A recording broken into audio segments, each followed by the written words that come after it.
Jeżowski oraz Mateusz Lech zapraszają na komentarz dnia. Dzień dobry kochani, witamy ponownie z tej strony Mateusz Lech oraz Paweł Jeżowski. Popołudniowy komentarz dnia. Dwie rzeczy dzisiaj musimy połączyć. No działo się, słuchaj, no. Tak, ja poszedłem nagrywać, wracam, a tu tyle rzeczy się dzieje. Tak, najlepsza parada 9 maja, jaką oglądałem. Co prawda krótka, bo niecałe 1,5 godziny. Mamy kilka filmików. Tak, pokażemy kilka filmików i od razu to taka uwaga, te najciekawsze rzeczy dotyczące uzbrojenia nie pokażemy z dwóch powodów. Bo nie było uzbrojenia za bardzo pokazywanego. I drugi powód, no to jest oczywiście YouTube. Kiedykolwiek wrzucamy jakieś czołgi, armaty, to nas niestety albo banuje, albo demotyzuje, a my tego nie chcemy, bo wtedy nas to demotywuje. Ciekawego tam nie było, szczerze powiedziawszy, dzisiaj, ale o tym opowiemy. Możecie też śledzić, jeżeli ktoś chciałby całą paradę obejrzeć, mogę wrzucić linka w komentarzach i wtedy możecie sobie obejrzeć. Tak mniej więcej od godziny 20 się zaczyna, 5 minut dosłownie, tak 4-5 minut. Czyli godzina 20 jest oczekiwania, 5 minut przeszli i koniec. Tak, natomiast wiesz co, najlepiej orkiestra wypadła. Tu powiem, że szapoba. Grają jak o życie. Nie, bardzo ładnie grali i można powiedzieć, że to jest chyba najjaśniejszy punkt całej parady. Okej. Dobrze, dlaczego ja jestem zaskoczony i nie wiem, co się działo, w sensie dopiero jak skończyłem, to Paweł mi opowiedział, gdyż ja już nagrywałem dla was jutrzejszy program, na który gorąco zapraszam i jak dobrze wiecie, chiński prezydent przyleciał do Europy, przyleciał do Europy i spotkał się z prezydentem Francji. I teraz tak, my znamy Aleksandra Olecha, który jest specem od Francji.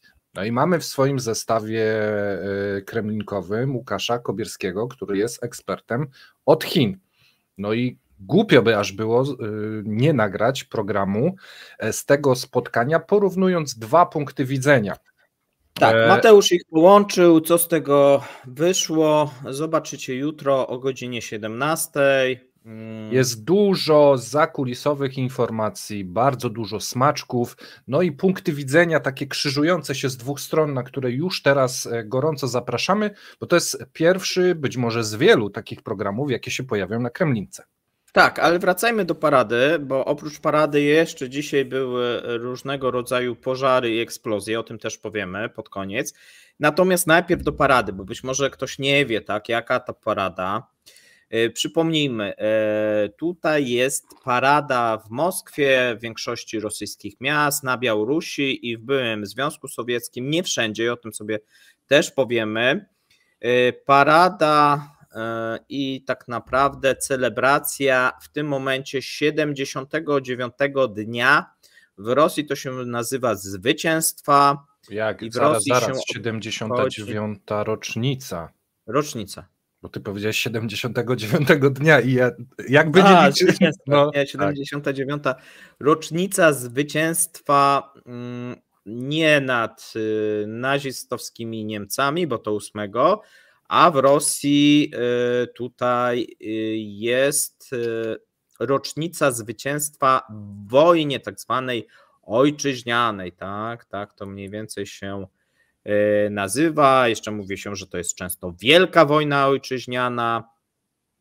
No i jeżeli chodzi już o ten dzień, no to kilka rzeczy się nie odbyło. Po pierwsze, nie odbyła się taka większa parada i pułk nieśmiertelności. Okej. Co to oznacza? Pułk nieśmiertelności to jest taka tradycja sowiecka, że rodziny maszerują, do tego dołączają się spontanicznie, to tak nazwijmy, zwykli obywatele, maszerują ze zdjęciami, najczęściej takie ikony, można powiedzieć, swoich dziadków, ojców, braci i tak dalej. niosą w takiej procesji, bo można powiedzieć, że to jest pewien rodzaju kult. No i to się odbywało w Związku Sowieckim w sumie w każdym większym takim mieście, tak? No bo każde miasto miało jakiś poległych, no i to są jak gdyby takie dwa elementy. No, tu chodziło o to, żeby uczcić pamięć poległych żołnierzy i ofiar tutaj tej wielkiej wojny ojczyźnianej. Pamiętajmy, że to pochłonęło olbrzymie ilości obywateli Związku Sowieckiego, więc te parady i te procesje odbywały się i zarówno w Ukrainie, jak i na Białorusi, w Rosji, w Kazachstanie, tak, w republikach tych sowieckich, w republikach bałtyckich. Natomiast jeżeli chodzi o ten rok, to w sumie chyba nigdzie się nie odbyły. Jakieś miejsce w Rosji, jakieś miasto, które to zrealizowało, natomiast większość odwołała te procesje, a w przypadku byłych republik sowieckich no też odwołano lub od jakiegoś czasu już się nie organizuje, bo to jest różnie. My będziemy w weekend chyba omawiać, mamy taki krótki filmik, nie wiem czy pamiętasz, też z tymi portretami, natomiast to już inne wydarzenie. Ale to będzie w Jaruskim, tak, ale to jest, tak, to jest właśnie tak wzorowane, tak, te dzieci, tak, no tutaj często są też właśnie dzieci, niosą obrazki swoich dziadków, tak, no to jest coś bardzo podobnego. No i teraz w tym roku ma być w internecie. Ta parada? Czy po prostu nagrywać się mają z obrazkami? Jest to miałkie i no, dobra, zostawmy ten temat. Przejdźmy do tego, kto był, bo że broni nie było za dużo. To... No było, słuchaj, w tym momencie troszeczkę publiczności, no i byli też, można powiedzieć, żołnierze, ale dwojakiego typu. No ci, co oczywiście maszerowali, ci, co grali, czyli różnego rodzaju tutaj orkiestry, jak i również weterani, tak to nazwijmy, lub żołnierze specjalnej operacji. Ja w tym momencie mogę puścić fragment, jeżeli możemy, taki wycinek. Oraz byli też zaproszeni goście. To też gości też mam, więc tak, może zobaczmy fragment parady i zaraz wracamy. Под знаменами боевых частей, освобождавших в годы Великой Отечественной войны Донецк, Запорожье, Николаев, Одессу, проходит парадный расчет участников специальной военной операции.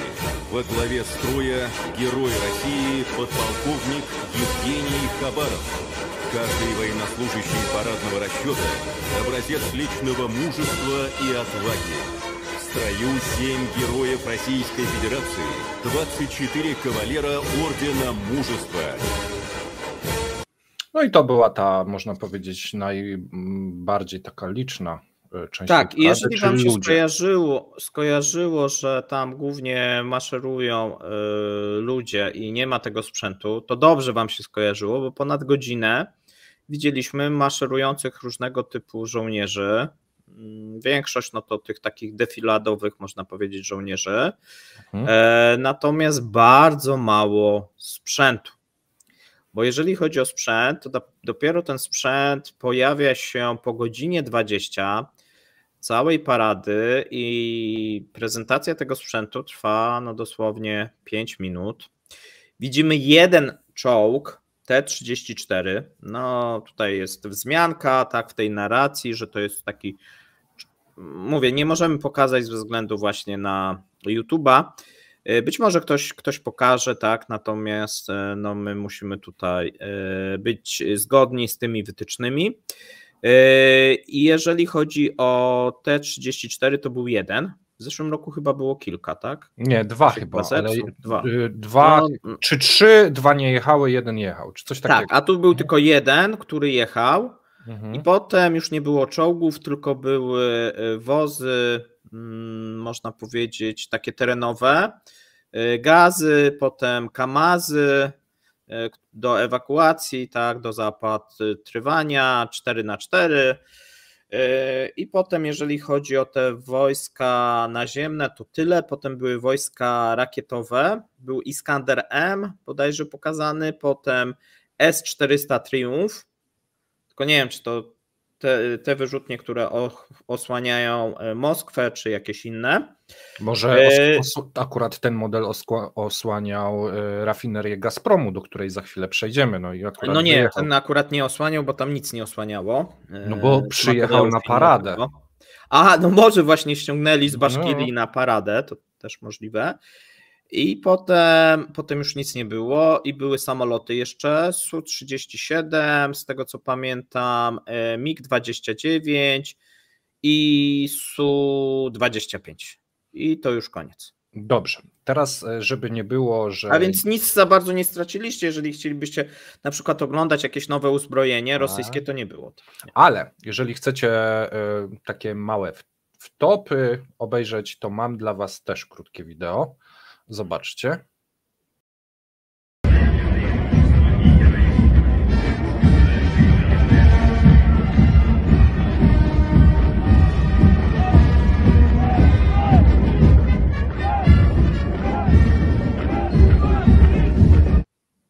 No, więc... tak maszerowali, że aż buty zgubili. Tak, chyba że deficyt sznurówek jest, to tego nie wiemy.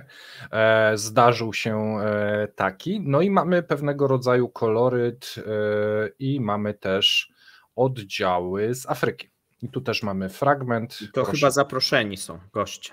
Tak, proszę dla was. Jeden kraj był z Afryki, a jeden z Ameryki Środkowej. To wydaje mi się, że chociaż nie wiem. Zobaczcie sami.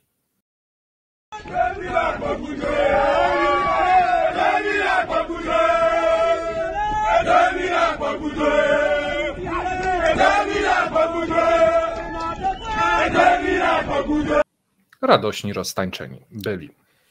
Tak, a skoro jesteśmy właśnie kto był, oprócz tutaj tych defilujących, no i tej, no można powiedzieć, tego bieda sprzętu, no bo jak na Rosję, mocarstwo atomowe, oni tam nawet te głowice kiedyś przecież pokazywali, tak, nuklearne, tak, tam, no to było na bogato kiedyś i tak widzimy, że z roku na rok coraz biedniej, więc ja to się obawiam, co za rok pokażą i jest jeden taki element, jakbyście oglądali, to też po jakimś czasie zacząłem się zastanawiać, czy ta armia w 2024 to będzie taka piesza armia, bo oni pokazali niby te samochody 4x4, że tam wszędzie będą jeździć tymi terenówkami, ale dużo nie jeździło i dużo właśnie defilowało i spacerowało. I takie odczucie miałem, że ta armia właśnie w najbliższych latach to nie będzie zmotoryzowana armia, a bardziej taka armia piesza. Takie wrażenie jak gdyby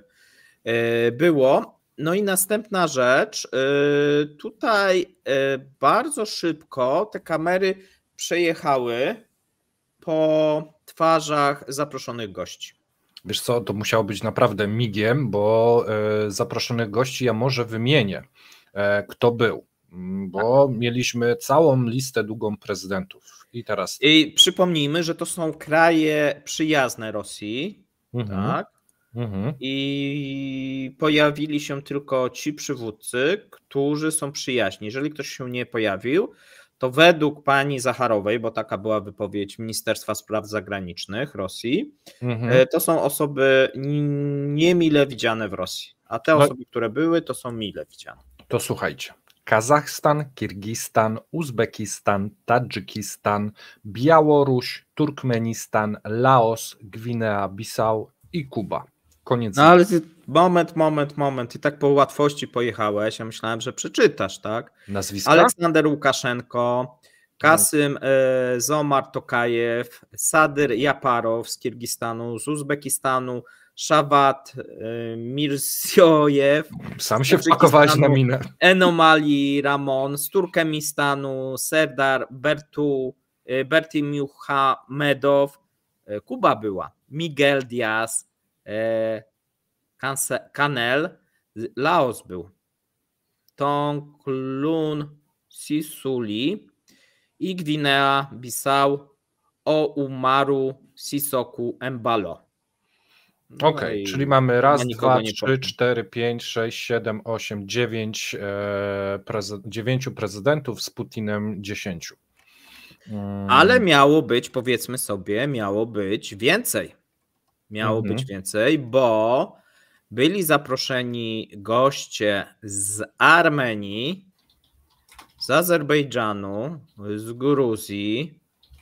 No, też było kilka osób zaproszonych z Azji tej południowo-wschodniej. No i w ostatnim momencie, że tak powiem, pewne wymówki. Mhm.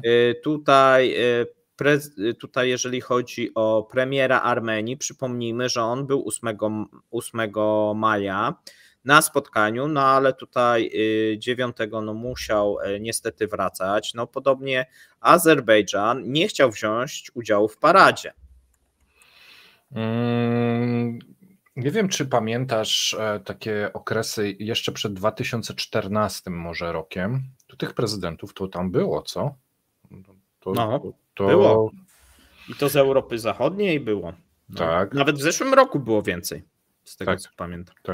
Tak. Więc lista przyjaciół i przyjaznych krajów z każdym rokiem jest coraz krótsza.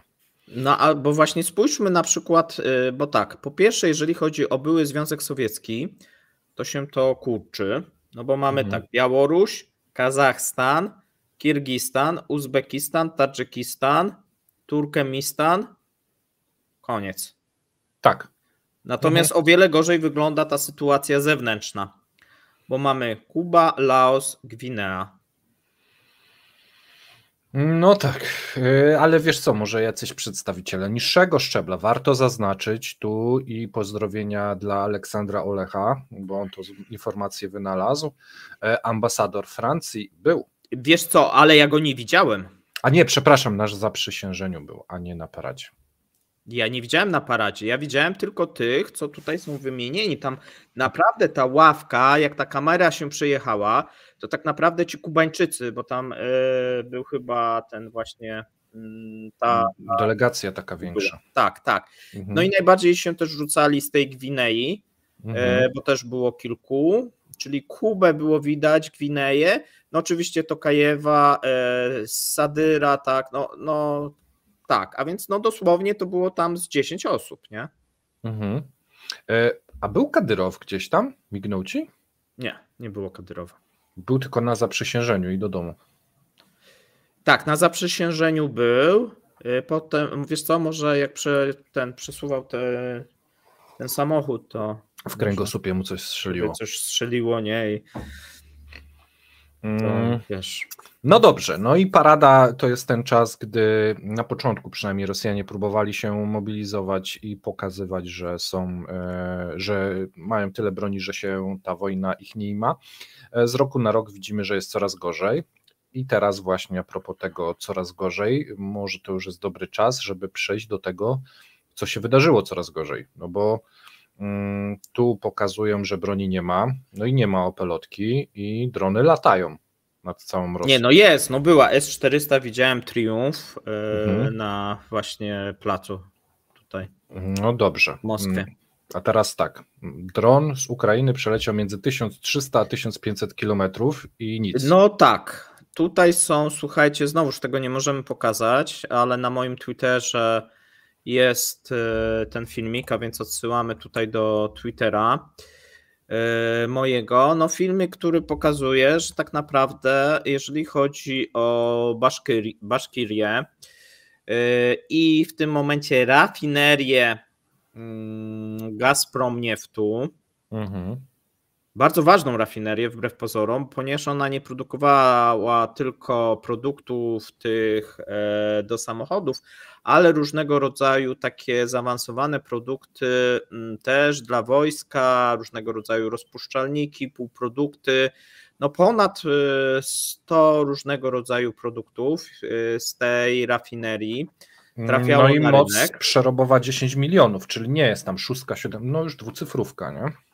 Tak, bardzo, bardzo ważna rafineria. Uderzono akurat nie prawdopodobnie w kolumny rektyfikacyjne, ale tym razem uderzono w cracking katalityczny. Okay. Wcześniej były takie próby. Na samym początku, jeszcze w 2023, tu Rosjanie powiedzieli, że pożar niewielki, szybko ugaszony, natomiast jedna rzecz być może powinna niepokoić, bo po pierwsze nie ma żadnych systemów. Widzimy filmik, że facet mówi, zobacz jak ten dron wolno leci, nie? No i widzimy takiego drona, no, który no, faktycznie wolno leci. Jakbyś rzucił, wiesz co, samolot papierowy, no to on tak sobie, no bo z daleka tak wygląda, nie? Tak sobie no, nieszkodliwie. Tak bardzo dostojnie, tak. Żadnej opelotki, żadnych systemów antydronowych, bo nie widać, żeby to, wiesz, on po prostu leci, tak, zgodnie z tym i widać, że uderza w którymś momencie w ten cel, który był zaprogramowany. No i tutaj myślę, że bardzo duże niepokojenie, no to jest taka projekcja, można powiedzieć, ze strony Ukraińców możliwości. No i jeżeli ktoś oglądał ten filmik, a pracuje na przykład w Omsku lub w Ufie, w rafineriach, no to musi zacząć się mocno niepokoić, bo to oznacza, że te rafinerie, które do tej pory były bezpieczne, są w zasięgu. Mhm. Czy nad tą rafinerią budowano te klatki, kopuły? Nie ma informacji. Żadnych tam klatek nie ma. Nie. Mhm. Moim zdaniem to bardziej, wiesz co, na kilku zbiornikach oni postawili znaczy ja mówiłem, że to bez sensu jest, nie? Mhm. Ale zrobili chyba po to, żeby pokazać, że coś robią i na kilku zbiornikach postawili te kopuły, natomiast w nocy mieliśmy przecież uderzenie w składy paliw, tak? Jeżeli chodzi o Krasnodar. Krasnodar czy Krasnojarsk? Właśnie, sam to pisałem, już teraz nie pamiętam. Natomiast tam nie było też kopuł. Były też przykłady, kiedy były te kopuły i nic to nie dało, a więc Rosjanie muszą po prostu przesunąć do rafinerii obronę przeciwlotniczą. Bo nawet w tej Baszkirii nie było nawet tej wani z karabinem maszynowym, bo czasami jak są te ataki, to słyszymy, że ktoś próbuje strzelać, tak? I zestrzelić tego drona, a tu nawet tego nie było, no po prostu ludzie sobie patrzyli i oglądali jak następuje eksplozja i pożar. My już to kilkukrotnie mówiliśmy, ale opelotki nie są w stanie Rosjanie ustawić przy każdej rafinerii i jednocześnie prowadzić ofensywy. Teraz się robi problem, bo do tej pory, wiesz, oni obstawiali, że tak do 1000–1100 kilometrów maksymalnie Ukraińcy mają możliwości ataku, a teraz okazuje się, że być może do 1500–1600. Dużo, a to nie tylko rafinerie, no bo rafinerie są przykładem, tak, ale mamy przecież też fabryki, które produkują dla wojska, mamy też ważne fabryki, które też produkują na rynek wewnętrzny, przemysłowy, no dużo tego, mamy huty.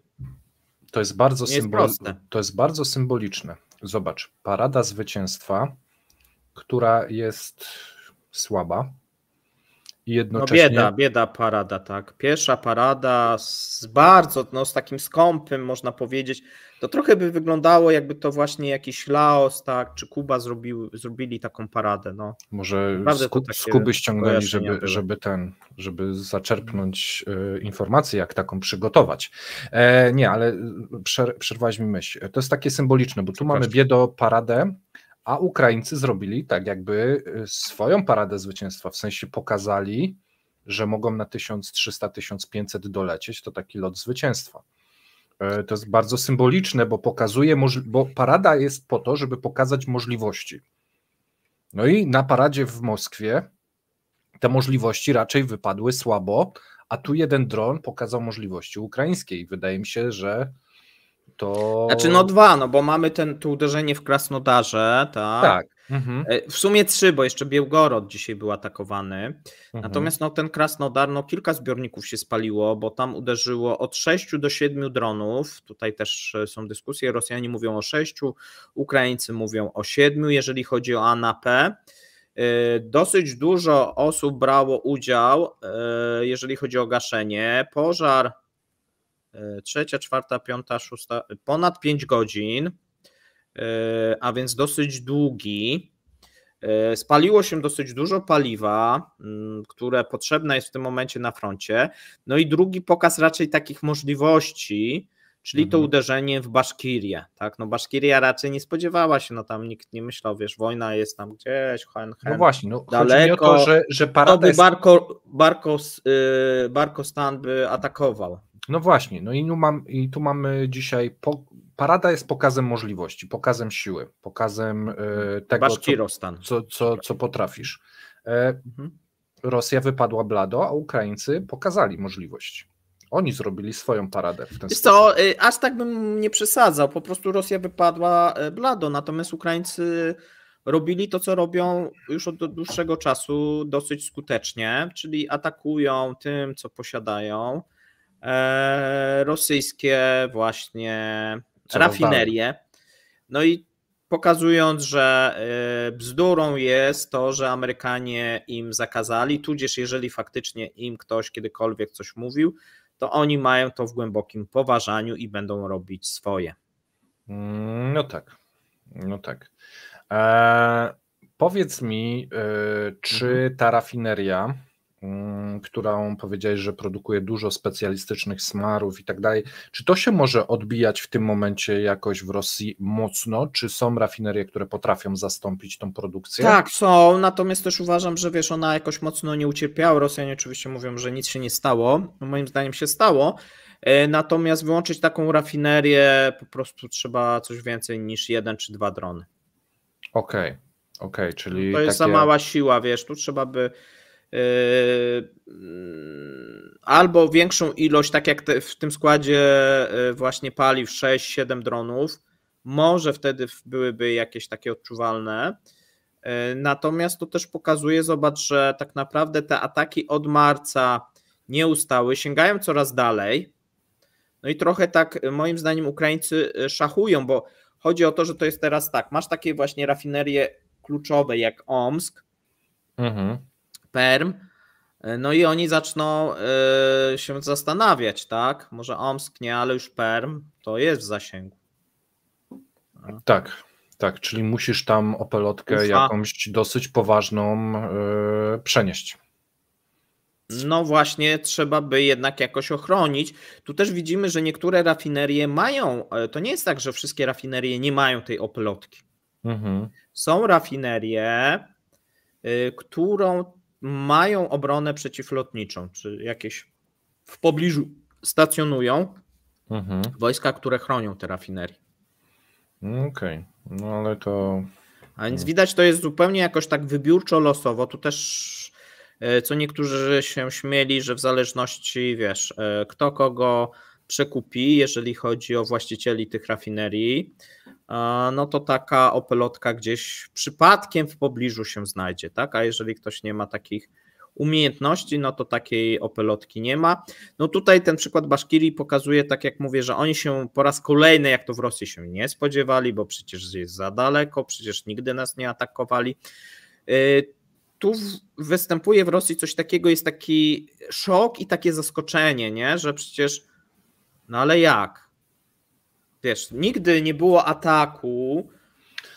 To trochę taki szok, nie chcę, żeby to aż tak zabrzmiało mocno, ale taki szok, jak był ten 11 września w Stanach Zjednoczonych. No nikt nie zaatakował Stanów Zjednoczonych z wewnątrz.